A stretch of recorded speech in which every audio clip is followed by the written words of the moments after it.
Up on Network Africa. One student killed, many others abducted after gunmen attacked Government Science College, Kangara in Niger State, northern Nigeria. Libya marks 10 years since 2011 uprising that ousted longtime leader Muammar Gaddafi.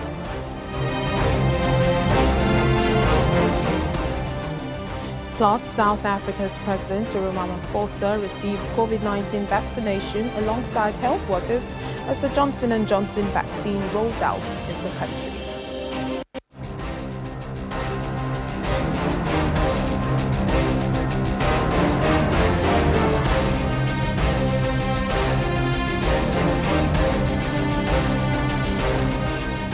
Hello and welcome to the program. I'm Layo Adegoke. We begin here in Nigeria, where one student has been killed and many others abducted after gunmen attacked the Government Science College, Kangara, in Niger State early this morning. The gunmen are said to have gained access into the school around 2 a.m., dressed in military uniform. Some of the students who escaped from the attack are already moving out of the school premises, while the number of those abducted is yet to be ascertained. As a result, the state governor, Abubakar Bello, has ordered the immediate closure of all boarding schools in bandits-ravaged communities in the state following the Kagara school attack. In the meantime, President Muhammadu Buhari has directed the armed forces and police to ensure immediate and safe return of all the students and teachers abducted in the school while condemning the attack. It was a rude awakening for students, members of staff and residents of Government Science College, Kagara in Niger State as they make frantic efforts at getting away as far as possible.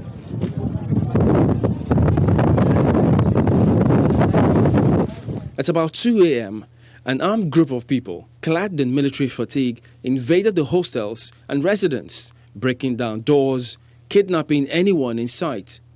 The school principal, who also escaped from the gunmen, gave his account. So when they forced the door to open, before I even come, they now forced into my bedroom and arrested me. There and then they now called me, bring me outside, that we should go to hostel direct. So they put me in front to the hostel, student hostel. So reaching there, they started arresting the students. When the students discovered that they are thieves, because when they went there, they were telling the students not to run. It is soldiers. More confirm me, I saw the person that came to my house in a flag soldier uniform. The other one with the uniform of Nigerian army. The two of them. The other one wear black coat. There are 3 numbers that came here. So when after when we were there, they gathered most of the students. While some of the students started running into the bush. The little one they caught, which I cannot ascertain the number. We were there standing down, gather us together and start touching us 2-2. So when they started touching us 2-2, there and them already my family have already been arrested. Some of the students who luckily escaped from the attack are not happy at the slow response of security agencies. The bandits came in and they attacked the first 2 houses by the wall, which is Lafayette House and Brady House. They entered into the house and they surrounded the house.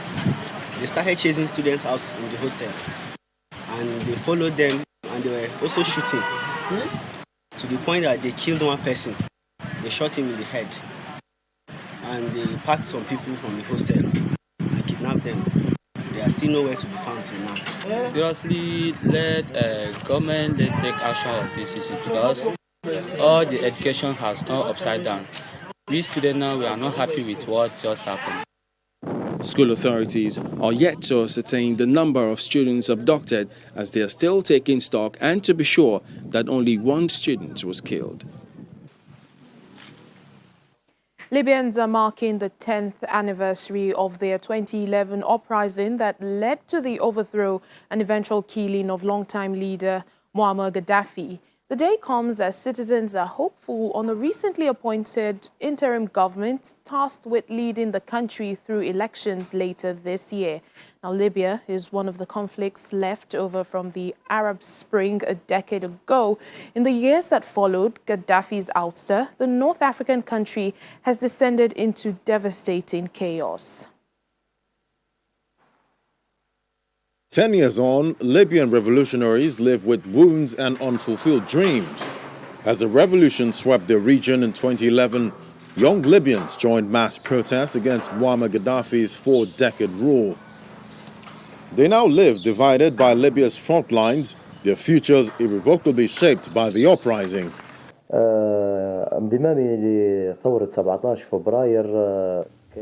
I joined the February 17th uprising willingly. It was my wish and hope as a young graduate, unemployed, and living through harsh conditions.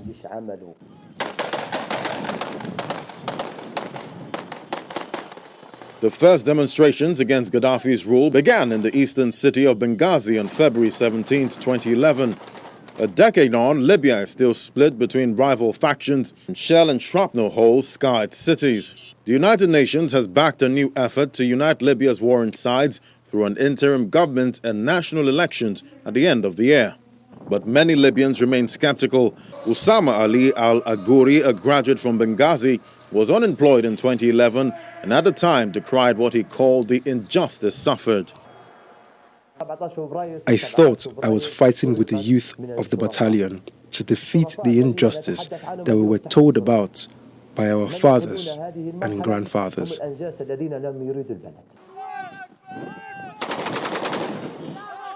In 2011, a nationwide protest erupted against his rule. Libyan leader Muammar Gaddafi said he would not step down, vowing to die in Libya as a martyr while threatening to squash protests. Shortly afterwards, the longtime ruler was captured and killed outside the city of Sirte. Libya then plunged into chaos until the country was split between East and West in 2014, with internationally recognized government of national accord in Tripoli and a rival administration in Benghazi, backed by Khalifa Haftar's eastern-based Libyan National Army. Following several peace talks and international conferences, the latest participants in UN talks in Switzerland voted on February 5th on a new presidency council and government head to oversee the run-up to national parliamentary and presidential elections planned for December. But we'll have more analysis on the 10th anniversary of the Libya revolution. But in the meantime, health matters now. The World Health Organization has alerted 6 countries, including Sierra Leone and Liberia, to watch out for potential Ebola cases after fresh outbreaks in Guinea and Democratic Republic of Congo. WHO spokesperson Margaret Harris says health authorities had identified close to 300 Ebola contacts in the Congo and around 109 in the Guinea outbreak. She did not mention the 4 other countries also put on alert. Now, Guinea declared a new Ebola outbreak on Sunday in the first resurgence of the disease there since 2013 to 2016 outbreak, while the Democratic Republic of Congo reported a resurgence of the virus on February the 7th. We have already alerted the 6 countries around, including, of course, Sierra Leone and Liberia, and they are moving very fast to prepare and be ready and to look for any potential cases. How come we've got another outbreak since they declared the end 2020? We have found, again, once you have had an Ebola outbreak, it is likely that it will recur. We've seen several outbreaks in Mandaka, in Equateur. Now, we don't know if this is down to Ebola persisting in the human population or if it's simply moving again from the animal population, but the genetic sequencing that's ongoing will help us with that information. With the expertise and experience about, so we now know there are 7 cases, 3 confirmed, 4 probable in Guinea, and 3 of those have died. We have identified 115 contacts, and the majority of those have been traced. That's 109. The contacts are in Zarakore, but also in Conakry. In North Kivu, this is happening in Butembo, near Butembo, North Kivu. We've got 4 confirmed cases, including 2 people who've died from 2 health zones. That's Biena and Katwa. Contact tracing is ongoing. We've identified close to 300 contacts who are being followed in 4 health zones. That's Biena, Butembo, Katwa, and Musienen. Confirming. Emma, can we try again with you? And then otherwise, I'll ask you to send. All right, let's take you to one of our leading stories, the 10th anniversary of Libya, marking the 2011 uprising since the ousting of Muammar Gaddafi. Joining us now is Professor Bola Akinteriwa. He's the Director General for the Bolitag Center for International Diplomacy and Strategic Studies. Thank you so much, Professor, for speaking to us on Network Africa. Now, Libya is marking 10 years since the famous ousting of Muammar Gaddafi. How well would you say the country has fared since the revolution?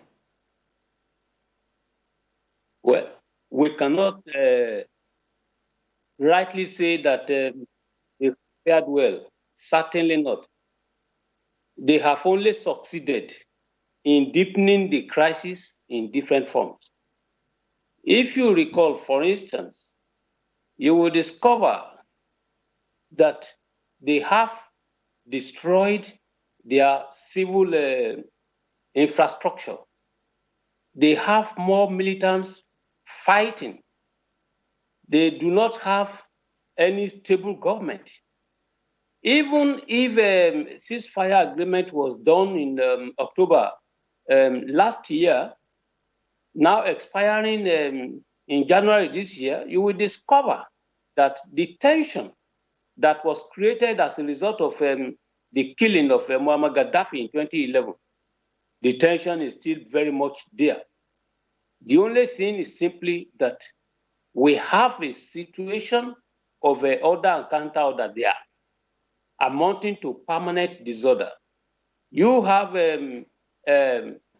Russia supporting the militants, Khalifa. You have the UN-backed, the Turkey-backed government in Tripoli. So in this case, I wouldn't say it has been so far so good. Now, 2011's occurrence no doubt descended Libya into chaos, most especially politically, like you have outlined there. And one can say they're still reeling from the crisis. Well, now there is an interim government. What should be the focus of this government and their priority in rebuilding the country, even as they look to elections in December? I think that if you remember, and you do remember, that Libya has 3 main regions, and they need to be fairly represented. If you remember also that there's a draft constitution which has remained controversial, being debated in preparation for the December election, you will see that the complaint of the minorities is simply that under Muammar Gaddafi, political governance was predicated on the fact that there is only one country, one Arab, that was not predicated on ethnic or religious bigotry. So all those factors of divisions were not there. But in the draft constitution, that was completely neglected there, and they are complaining bitterly.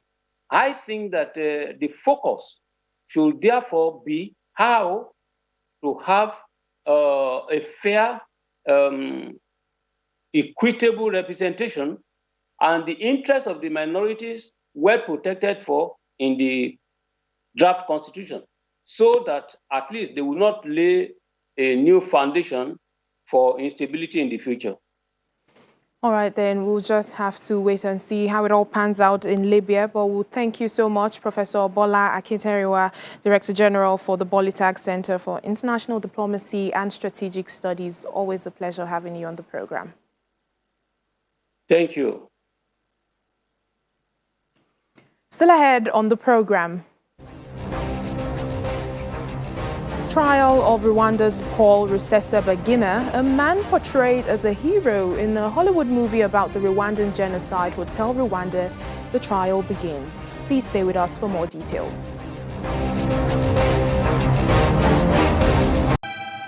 Welcome back to the program. South Africa has begun the much anticipated rollout of the COVID-19 vaccine using the Johnson & Johnson option.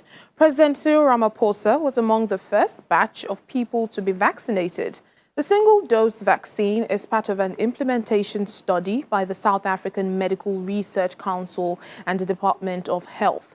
The first batch of 80,000 doses arrived at the OR Tambo Airport last night, bringing some hope, especially after the suspension of the rollout last week because of the AstraZeneca vaccine earlier brought in had only 25% efficacy against the 501Y.V2 variant discovered in South Africa.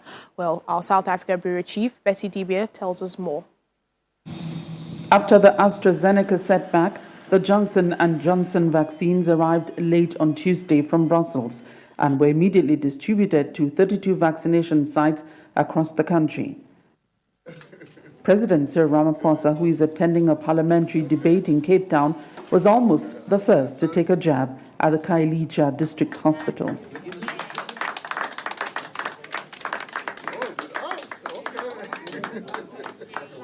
And I was rather pleased that there were 5 people who were vaccinated before me, and they are health workers, and it was a joy to watch them to see whether anything had happened to them, and gladly nothing had happened to them.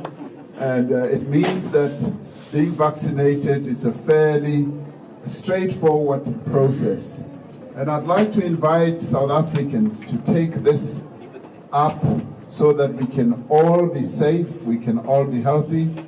And I'd like to say to all the doomsayers who've been, preaching that there's going to be total mayhem and disaster, I think let's all have hope and faith in our system, in our health workers, and let's give them an opportunity to do what they do best, because they know how these vaccination processes are going to unfold. Health Minister Dr. Zwelin Mkhize, who also got vaccinated in Cape Town, commended health workers, whom he said have been going through a grueling battle. He outlined what is being done and what will be coming afterwards.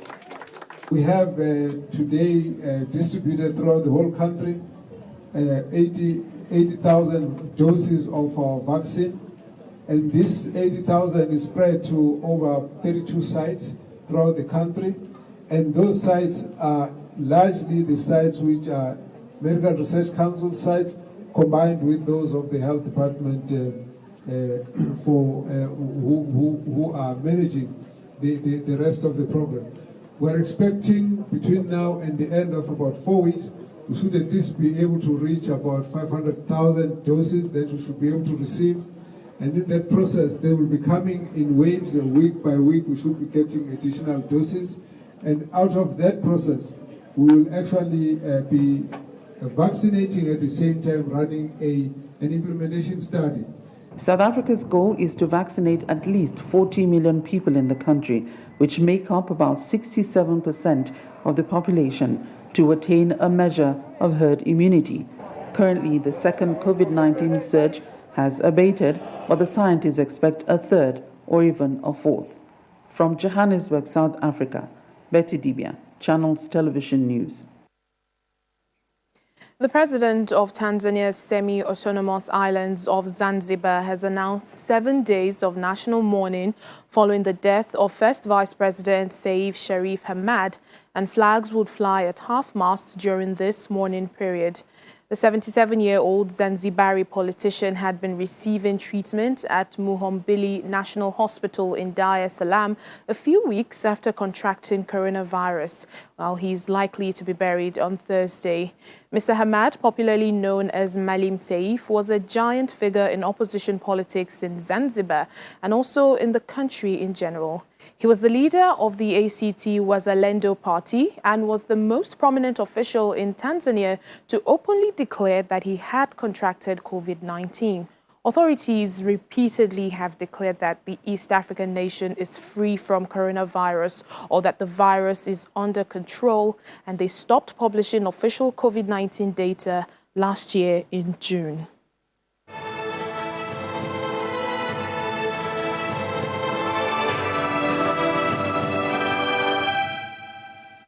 Paul Rusesabagina has appeared in court for the start of his trial as he is facing terrorism charges with 20 others. Mr. Rusesabagina is the man portrayed as a hero in a Hollywood movie about the Rwandan genocide, Hotel Rwanda. Mr. Rusesabagina is a critic of President Paul Kagame, and he is accused of supporting the activities of the National Liberation Forces, FLN, which is the militant wing of his Rwandan Movement for Democratic Change party. He was arrested in August 2020 while in the United Arab Emirates and was taken back to Rwanda to face various charges, including terrorism, kidnap, and murder. However, his lawyers have in the past denied all these charges. Somalia is seeking over $1 billion in funding to provide life-saving assistance to 4 million vulnerable people affected by a worsening humanitarian situation in the country. Adam Abdelmoula is the UN resident and humanitarian coordinator for Somalia, and he is asking donors to contribute early so as to quickly provide the help to these people across Somalia. The appeal aims to cover a wide range of emergency interventions, including education, food security and livelihoods, health, logistics, non-food items and emergency shelter, nutrition, water sanitation and hygiene. We are launching the 2021 Humanitarian Response Plan today in what is a critical time for Somalia. In addition to the protracted humanitarian and protection crisis that we have seen over the years, needs continue to escalate exponentially in more locations across the country.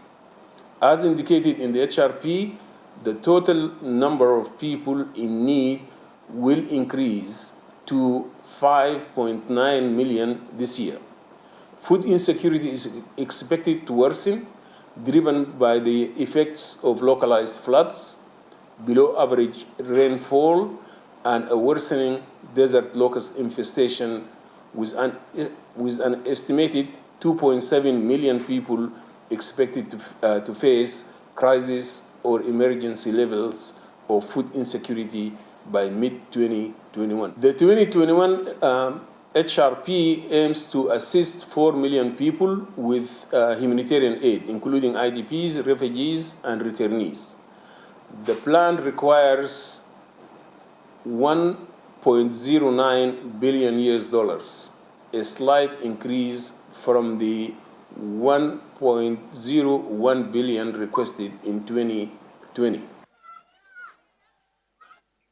Finally, on the program this year, the World Food Programme says it plans to reach over 5.3 million people in South Sudan with food and nutrition assistance across its emergency nutrition and livelihoods programs. According to the Famine Review Committee's report released, South Sudan is facing the highest levels of food insecurity since the country declared independence 10 years ago, with hard-to-reach areas in 6 counties at risk of famine.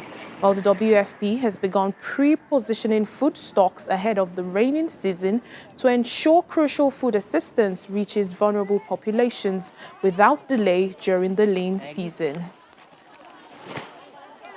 This village of about 8,000 people wouldn't survive if it weren't for the World Food Program. And hopefully, if we can end the conflict and work with the tribal leaders and the villagers here, then we can build dikes and harvest the water such that we won't even have to be here again. But right now, it's barely surviving. If we weren't here, there's no doubt that children, people would be dying. There'd be famine right now. That's where we end the program for today. Thank you so much for watching. I'm Layo Adegoke.